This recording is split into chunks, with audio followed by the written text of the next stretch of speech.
నమస్కారం ఘంటారావానికి స్వాగతం ముందుగా ప్రధానాంశాలు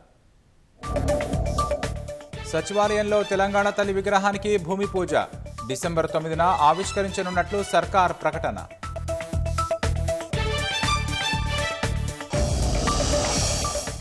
పదేళ్ల బీఆర్ఎస్ పాలనలో తెలంగాణ తల్లి విగ్రహం కనుమరుగైందన్న రేవంత్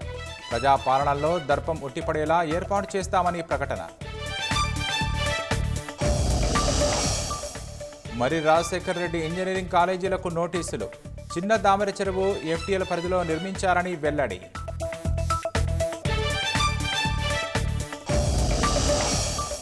గుజరాత్లో జోరుగా కొనసాగుతున్న వరద ఉధృతి వర్షానికి వడోదర అస్తవ్యస్తం సురక్షిత ప్రాంతాలకు తరలింపు